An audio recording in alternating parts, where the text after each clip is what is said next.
Di balik pagar tinggi dan tembok yang kokoh di sebuah lembaga permasyarakatan di Indonesia, seorang pria muda bernama Andrew Chan pernah menjalani hari-harinya dengan sangat sunyi, jauh dari sorotan dunia yang pernah menaruh tatap tajam padanya.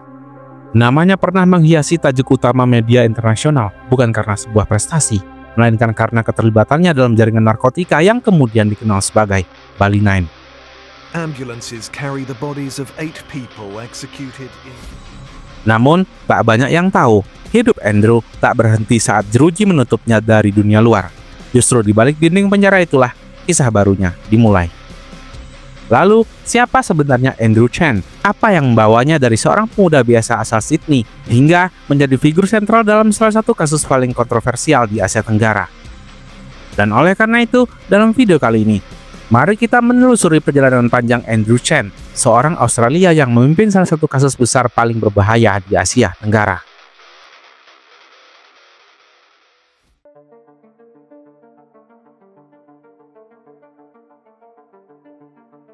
Di sebuah sudut kota Sydney, Australia, pada tanggal 12 Januari 1984, lahirlah seorang anak laki-laki keturunan Tionghoa yang kelak namanya menggema di seantero Asia Tenggara. Ialah Andrew Chan. Ia tumbuh di daerah Auburn, bagian barat kota Sydney, sebuah lingkungan yang multikultural, tempat imigran dari berbagai negara berbaur dalam semangat membangun kehidupan yang baru. Orang tuanya adalah bagian dari gelombang migrasi besar warga Tionghoa yang mencari masa depan yang lebih stabil setelah melewati masa-masa politik yang tidak menentu di tanah air mereka. Mereka datang dengan harapan yang sederhana, yaitu kehidupan yang damai, pendidikan yang layak bagi anak-anak, dan tentu saja rezeki. Keluarga Chan bukanlah keluarga kaya, mereka bekerja keras. Sang ayah membuka sebuah restoran kecil tempat Andrew sering membantu saat masih kecil. Ibunya dikenal sebagai sosok yang lembut namun sangat disiplin. Kehidupan keluarga itu dibalut nilai-nilai yang sangat religius, dengan harapan anak-anak mereka tumbuh menjadi pribadi yang baik, taat, dan sukses. Tapi nyataannya, seperti yang kita tahu, tidak selalu sejalan dengan harapan yang ada. Di sekolah, Andrew dikenal biasa-biasa saja. Ia bersekolah di Homebush Boys High School, sebuah sekolah negeri yang cukup beragam secara etnis. Andrew bukan siswa yang bermasalah, tapi juga bukan bintang kelas. Ia bukan pelanggar, tapi juga tidak pernah masuk papan kehormatan. Ia berada di tengah-tengah, cukup cerdas, tapi kurang fokus. Masa-masa remaja seringkali menjadi titik belok bagi banyak orang. Dan untuk Andrew, masa itu datang dengan cepat. Ia mulai merasa bosan dengan rutinitas sekolah, tekanan dari lingkungan, dorongan ingin cepat dewasa, dan keinginan untuk hidup bebas mulai tumbuh di dalam dirinya. Di usia 16 hingga 17 tahun, ia memutuskan untuk berhenti sekolah. Dan keputusan ini menjadi awal dari serangkaian langkah yang membawanya menjauh dari harapan keluarga. Setelah keluar dari sekolah, Andrew masuk ke dunia hiburan malam. Ia menjadi promotor klub, seseorang yang bertugas mengundang tamu dan menghidupkan suasana. Dunia malam Sydney bukan sekadar dentuman musik dan kelap-kelip lampu. Di baliknya, ada jaringan relasi yang sangat rumit, perputaran uang yang sangat besar, dan gaya hidup yang menuntut lebih dari sekadar penampilan saja. Andrew, dengan pesona dan kepercayaan dirinya, cepat beradaptasi. Ia dikenal sebagai sosok yang karismatik, supel, dan bisa memengaruhi orang. Sifat-sifat ini sayangnya justru membuatnya disukai oleh kalangan yang hidup di ambang legalitas. Dalam dunia malam, relasi cepat berubah menjadi bisnis, dan bisnis bisa berbelok kemana saja, bergantung pada siapa yang Anda kenal dan sejauh mana Anda berani untuk melangkah. Beberapa laporan menyebut bahwa dalam masa inilah Andrew mulai mengenal orang-orang yang memiliki koneksi ke jalur perdagangan ilegal. Tidak ada catatan resmi tentang kapan tepatnya ia mulai terlibat lebih dalam. Tapi, satu hal yang jelas, gaya hidup cepat, tuntutan gengsi, dan hasrat untuk membuktikan diri sebagai seseorang telah mendorongnya pada dunia yang jauh dari impian masa kecilnya. Menariknya, Andrew tetap menjaga penampilan luar yang ramah dan hangat. Ia masih pulang ke rumah sesekali, masih bercanda dengan saudara-saudaranya, masih tersenyum dalam foto-foto keluarga. Tidak ada tanda-tanda bahwa ia sedang menapaki jalan yang berbahaya. Tapi, seperti banyak kisah jatuhnya anak muda di kota besar, semuanya tidak pernah terlihat di permukaan. Pada titik tertentu, Andrew bukan lagi sekadar pemain kecil. Ia mulai mengambil peran yang lebih besar. Dan disinilah babak paling kelam dalam hidupnya dimulai. Saat-saat ia disebut sebagai salah satu otak dari operasi peredaran ilegal besar yang kelak dikenal sebagai nama Bali 9. Sebuah kasus yang mengguncang hubungan diplomatik antara dua negara dan mengubah hidup 9 orang selamanya. The Foreign Minister Kevin Rudd is expected to raise the issue during a visit to... Namun, sebelum semua itu meledak, Andrew Chen hanyalah seseorang pemuda dari keluarga yang sederhana, seorang anak yang mungkin seperti banyak dari kita, pernah salah langkah, pernah mencari jati diri di tempat yang salah, dan pernah terlalu yakin bahwa jalan pintas adalah jalan keluar.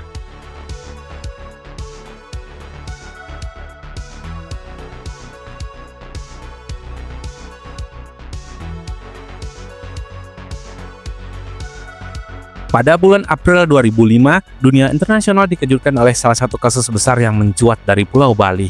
Sebuah surga wisata yang tidak disangka menjadi saksi dari salah satu kasus paling kompleks dalam sejarah hubungan antara Indonesia dan Australia.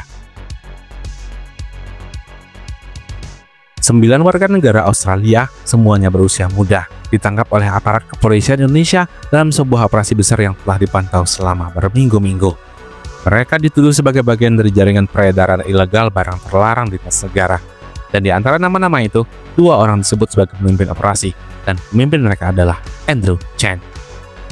Namun, seperti banyak kisah tragis dalam sejarah modern, ini bukan cerita tentang kejahatan semata. Ini adalah cerita tentang pilihan, tentang ambisi, tekanan hidup, dan bagaimana satu keputusan bisa mengubah tak hanya satu nasib, tapi 9 sekaligus. Segalanya dimulai jauh sebelum para tersangka menginjakan kaki di Bandara Ngurah Rai. Pihak kepolisian Indonesia sudah menerima informasi dari pihak kepolisian Australia, yaitu Australian Federal Police atau AFP, tentang potensi adanya aktivitas terlarang oleh warga negaranya di wilayah Indonesia. Apa yang terjadi setelahnya adalah kerjasama intelijen dan operasi senyap yang berlangsung selama berminggu-minggu. Aparat Indonesia melakukan pengawasan yang intensif. Gerak-gerik para tersangka di Bali diikuti, dilacak, dan dicatat. Beberapa dari mereka tinggal di hotel-hotel sederhana di Kuta dan di Legian. Sebagian lain terlihat bolak-balik dari satu lokasi ke lokasi lainnya. Semua tampak biasa di mata wisatawan, tapi di balik itu ada aktivitas yang mencurigakan yang terus diawasi dengan ketat. Pada 17 April 2005, polisi Indonesia melakukan penangkapan serentak terhadap ke-9 orang. Mereka ditangkap di lokasi yang berbeda, termasuk Bandara Ngurah Rai saat hendak pulang ke Australia.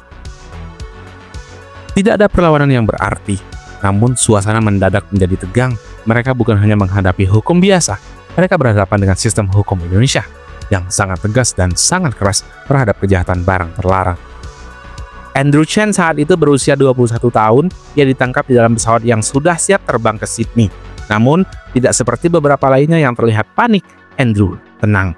Ia duduk di kursinya, diam seolah tahu apa yang akan terjadi. Bahkan, ada laporan bahwa ia sempat bersikap sopan saat dibawa keluar dari pesawat. Bagi aparat, ketenangan itu bukan tanpa alasan. Mereka menduga bersama satu orang lainnya yang bernama Miuran Sukumaran. Andrew Chen berperan sebagai pengatur operasi, mereka yang memberi arahan kepada anggota lainnya. Perannya dianggap cukup sentral, ia bukan sekedar pelaksana, tapi pengatur strategi. Ia diduga terlibat dalam perencanaan perjalanan, pembagian tugas, hingga komunikasi internal kelompok. Namun, selama penyidikan, Andrew bersikap tertutup. Ia tidak banyak bicara, tidak mengakui, dan tidak pula menyangkal secara langsung, dan ia pun tetap memilih untuk diam. Penangkapan ini segera menjadi sorotan dunia.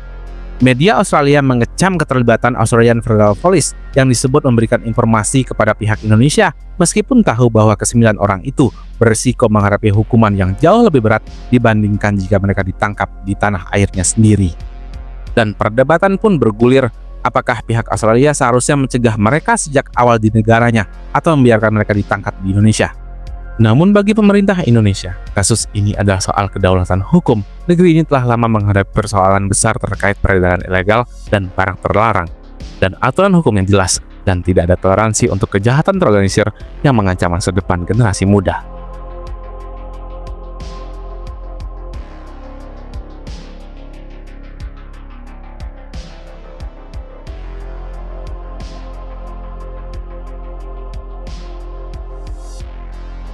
Pada awal tahun 2000-an, dunia tengah menghadapi perubahan yang besar dalam hal keamanan dan pengawasan internasional.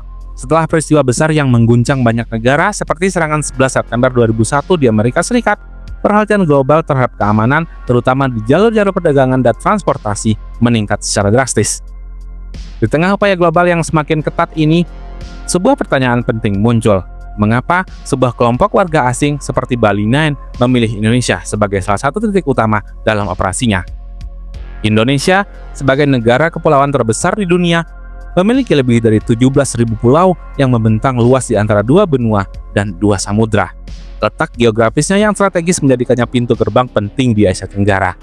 Terletak di antara Asia Daratan dan Australia, Indonesia menjadi jalur lintas utama yang menghubungkan berbagai kawasan, baik dari utara menuju selatan maupun dari barat menuju timur.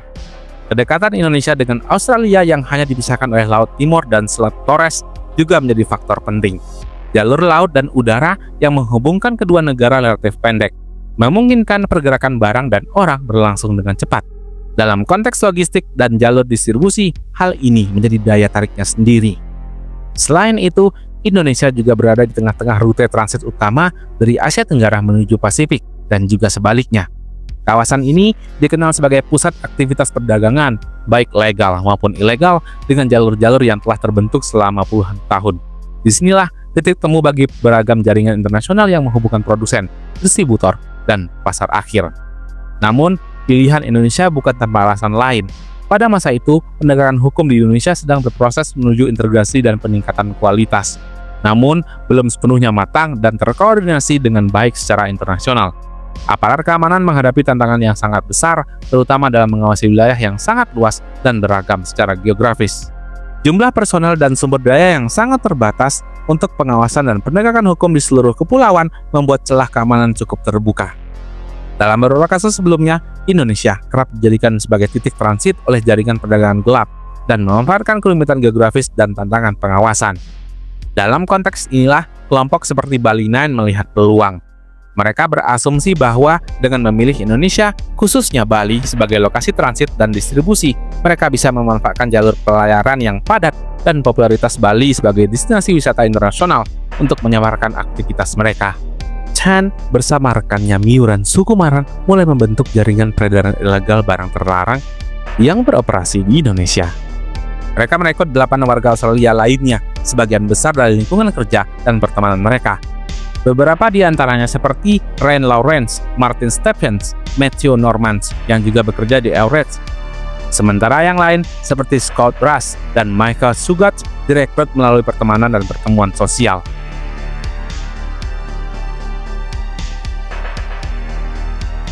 Chan dan Sukumaran merancang operasi peredaran ilegal barang haram itu dari Indonesia ke Australia. Mereka menyediakan dana, tiket pesawat, dan akomodasi bagi para kurir. Para anggota kelompok diberi instruksi untuk membawa barang haram yang disembunyikan di tubuh mereka menggunakan alat-alat khusus seperti kantong plastik tersegel, selotip medis, dan celana ketat. Pada awal April 2005, para anggota Bali 9 mulai tiba di Bali secara bertahap. Chen dan Sukumaran sudah berada di sana untuk mengatur logistik dan koordinasi. Mereka membagikan kartu SIM lokal kepada para kurir untuk memudahkan komunikasi dan menghindari deteksi. Selama di Bali, para anggota kelompok tinggal di hotel-hotel yang berbeda, menjalani aktivitas layaknya turis. Namun, mereka juga mengikuti pertemuan-pertemuan yang diduga sebagai briefing terakhir sebelum keberangkatan. Chen dan Sukumaran terus memantau situasi dan memberikan instruksi termasuk perubahan hotel dan jadwal keberangkatan, karena mencurigai adanya pengawasan dari pihak yang berwenang. Pada 17 April 2005, saat para kurir bersiap untuk kembali ke Australia, mereka ditangkap oleh pihak berwenang Indonesia di Bandara Internasional Ngurah Rai dan lokasi lainnya. Total 8,3 barang haram jenis H ditemukan bersembunyi di tubuh mereka. Penangkapan ini merupakan hasil kerjasama antara Kepolisian Federal Australia dan Kepolisian Indonesia setelah AFP memberikan informasi mengenai rencana peredaran ilegal itu. Pemerintah Indonesia didukung oleh kerjasama internasional terutama dengan Australia telah memperkuat kemampuan intelijen dan penegakan hukum mereka. Kolaborasi lintas negara mempersempit ruang gerak para pelaku, membuat mereka sulit beroperasi tanpa terdeteksi. Kasus Bali 9 menjadi contoh nyata bagaimana aparat keamanan Indonesia berhasil menggagalkan operasi jaringan ini dengan bantuan informasi dari pihak Australia. Penangkapan dan proses hukum yang berlangsung menunjukkan bahwa celah keamanan yang sempat ada mulai ditutup dengan rapat. Pilihan Indonesia sebagai lokasi operasi bukan sekadar soal geografi, tetapi juga soal peluang yang terlihat pada saat itu. Namun, realita yang dihadapi menunjukkan bahwa strategi Chen dan teman-teman itu adalah kesalahan yang fatal yang berujung pada penangkapan dan hukuman berat bagi para pelaku. Kisah ini menjadi pelajaran berharga bahwa dalam era globalisasi dan peningkatan kerjasama internasional, tidak ada wilayah yang benar-benar aman untuk aktivitas ilegal. Indonesia kini berdiri lebih kuat sebagai penjaga wilayahnya dan sebagai mitra penting dalam penegakan hukum transnasional.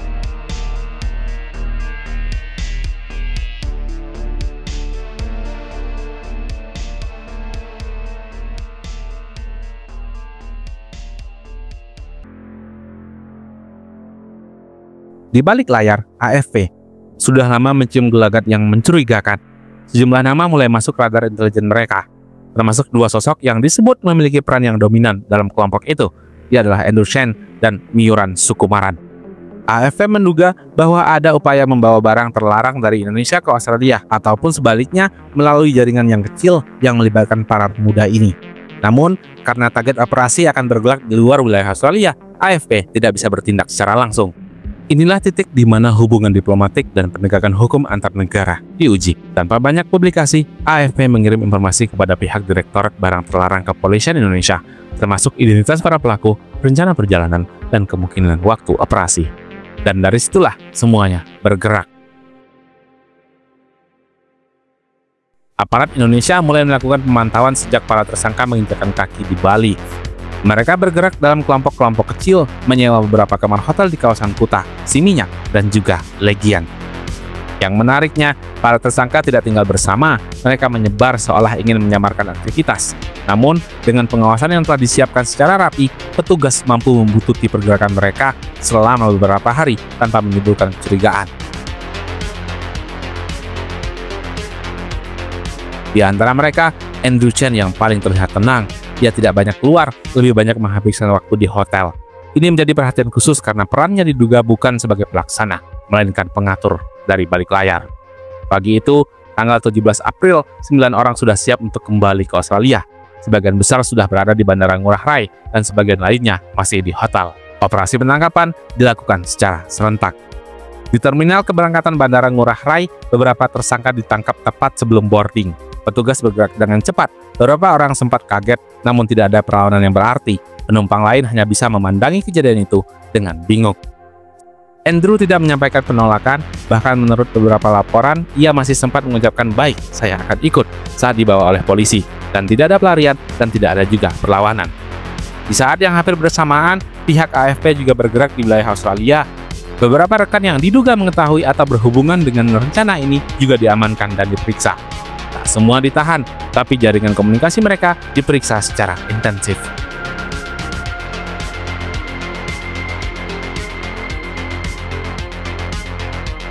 Operasi ini menunjukkan koordinasi lintas negara yang sangat terstruktur. Dua lembaga dari dua negara yang berbeda dengan sistem hukum yang tidak sama bisa saling berbagi informasi dan bertindak satu demi satu tujuan, yaitu mencegah kejahatan lintas batas. Namun, kerjasama ini kemudian menjadi perdebatan. Begitu kasus ini muncul di publik, kritik mulai berdatangan dari dalam negeri Australia. Sebagian kalangan hukum dan HAM menuduh AFP telah menyerahkan warganya kepada sistem hukum negara lain yang lebih keras. Namun, di sisi lain, ada juga yang melihat langkah itu sebagai bentuk penghormatan terhadap hukum internasional dan integritas negara sahabat. Bagaimanapun juga, para pelaku melakukan tindak pelanggaran di wilayah hukum Indonesia, dan Indonesia punya hak penuh untuk menegakkannya. Menteri Luar Negeri dan Perdana Menteri Australia saat itu mendapat tekanan politik yang cukup besar, tapi mereka tetap berdiri di tengah, menghormati proses hukum di Indonesia, sembari mencoba membela hak-hak warga negaranya. Setelah penangkapan, Andrew Chen ditempatkan di lapas Korobokan, Bali. Selama proses penyidikan, ia memilih untuk diam, tidak banyak bicara, tidak memberikan pernyataan yang bisa dimaknai sebagai pengakuan atau pembelaan. Namun yang menarik, sejak saat itulah transformasi Andrew perlahan terlihat.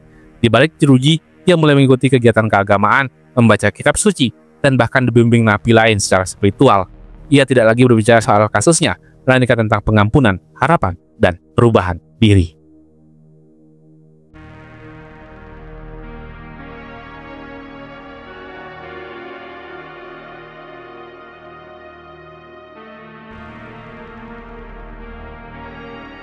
Setelah penangkapan, 9 orang ini resmi ditetapkan sebagai tersangka. Persidangannya pun dipersiapkan, tapi bukan persidangan biasa. Karena perkaranya berkaitan dengan pelanggaran berat terhadap Undang-Undang Nomor 35 Tahun 2009 tentang barang terlarang, sidang dilakukan dengan pengamanan yang sangat ketat, sorotan media, dan pengawasan diplomatik. Disinilah dunia mulai benar-benar menyadari betapa seriusnya sistem hukum Indonesia dalam menangani kasus-kasus semacam ini. Andrew Chan bersama Miyuran Sukumaran yang disebut sebagai pemimpin kelompok menghadapi tuduhan yang memiliki konsekuensi maksimal, yaitu konsekuensi hukuman paling berat di Indonesia. Sidang berlangsung di Pengadilan Negeri Denpasar, Bali, dan sejak awal Andrew menolak mengakui keterlibatannya. Ia menunjuk pengacara lokal dan Australia untuk membela diri. Tapi, bukti yang diajukan jaksa termasuk komunikasi, koordinasi, dan peran sebagai pengatur dianggap cukup kuat untuk menempatkan dia sebagai otak di balik operasi ini. Dalam sistem hukum Indonesia, kejahatan serius yang berkaitan dengan barang terlarang berada di bawah kategori extraordinary crime, kejahatan yang luar biasa. Artinya, pendekatan hukumnya pun luar biasa.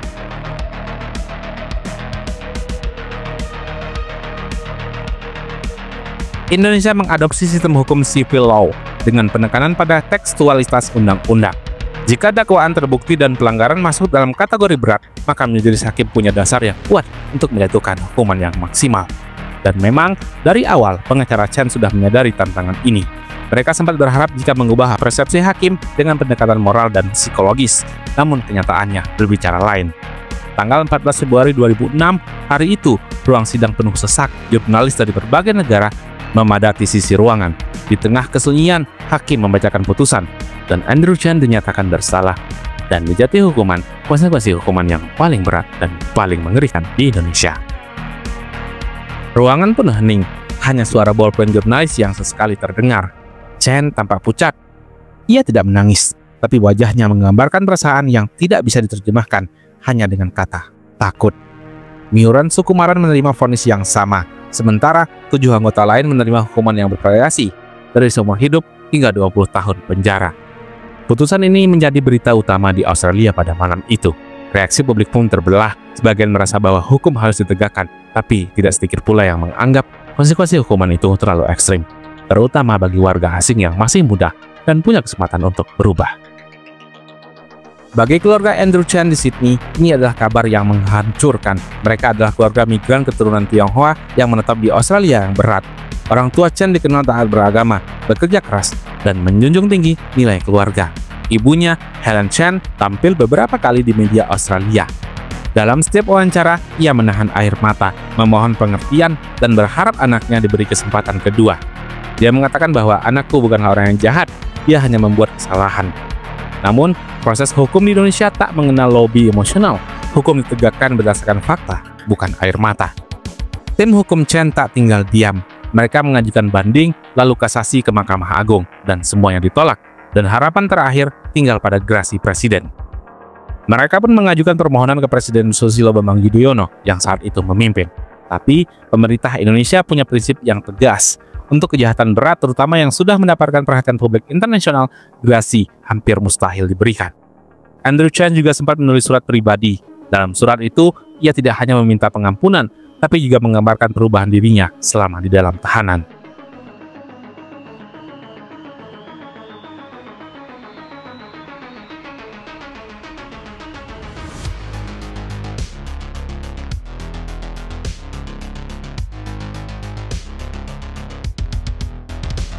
Sebelum dijatuhi hukuman itu dan dipindahkan ke Nusa Kambangan, Andrew Chan menjalani masa-masa yang sulit di lembaga pemasyarakatan Kerobokan, Bali.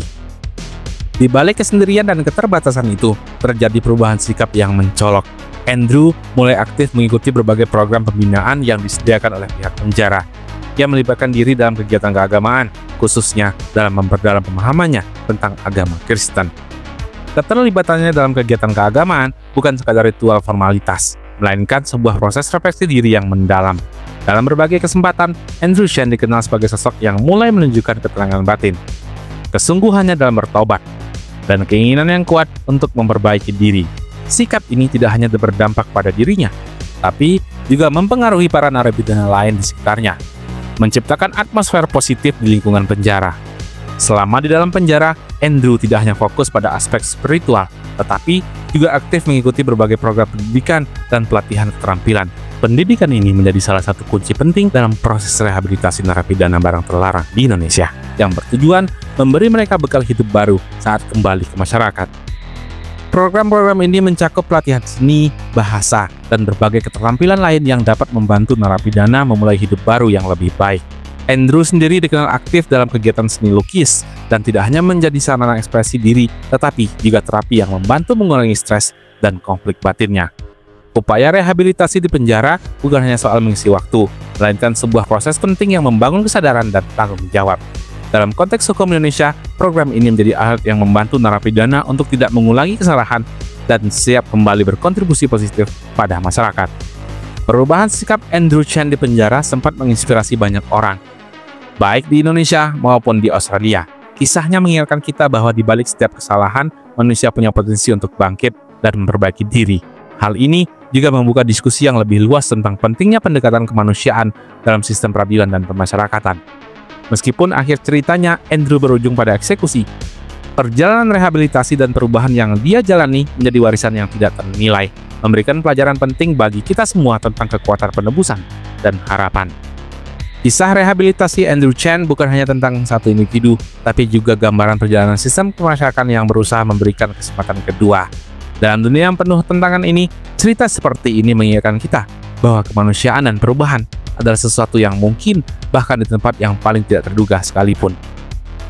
Pada tahun-tahun terakhir masa tahanannya, Andrew Chen dipindahkan dari lapas Kerobokan ke Pulau Nusa Kambangan, yang dikenal sebagai lokasi khusus untuk tahanan dengan konsekuensi hukum yang berat di Indonesia. Pemindahan ini menjadi babak akhir dalam perjalanan panjangnya. Di Nusa Kambangan, Andrew terus menjalani kegiatan keagamaan dan pembinaan. Ia dikenal tetap tenang dan terus berusaha untuk mendekatkan diri pada nilai-nilai kemanusiaan, meski kenyataan hukum itu semakin dekat.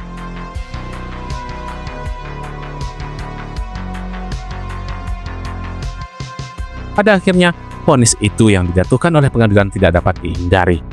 Pada tanggal 29 April 2015, Andrew Chen bersama salah satu anggota kelompoknya, Miran Sukumaran, menjalani eksekusi di Pulau Nusa Kambangan. Meskipun akhir perjalanan hidupnya penuh dengan tragedi, transformasi yang dilalui oleh Andrew selama masa tahanan memberikan inspirasi tentang kemungkinan perubahan dan penebusan. Kisah ini pun membuka perbincangan yang lebih luas mengenai sistem pemasyarakatan, rehabilitasi, dan isu kemanusiaan dalam penegakan hukum.